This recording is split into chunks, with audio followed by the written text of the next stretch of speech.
Hello guys, welcome to Genix. Bheema నాకైతే movie just average అనిపించింది అంతే, బికాస్ ఆఫ్ గోపీచంద్ మాత్రమే.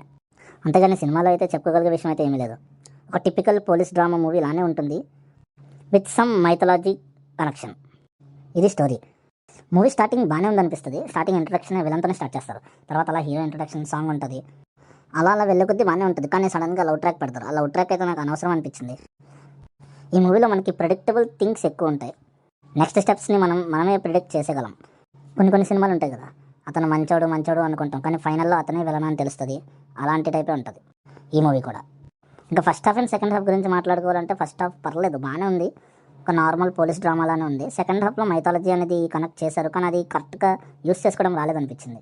దాన్ని కరెక్ట్గా వాడుంటే ఇంకొద్దిగా బాగుంటుంది. సెకండ్ హాఫ్ అయితే డిసప్పాయింట్ చేసింది. ఆ ఫైనల్ క్లైమాక్స్ ఫైట్ ఒకటి బాగుంది. ఈ మూవీకి ప్లస్ పాయింట్ గోపిచంద్ మాత్రమే. ఇంకా నెగిటివ్స్ అయితే చాలా ఉన్నాయి ఈ మూవీస్లో. ఆల్రెడీ చూసేసిన స్టోరీ లాగే అనిపిస్తూ ఉంటుంది. సో ఈ మూవీ నాకైతే జస్ట్ యావరేజ్గా ఉంది అనిపించింది అంతే.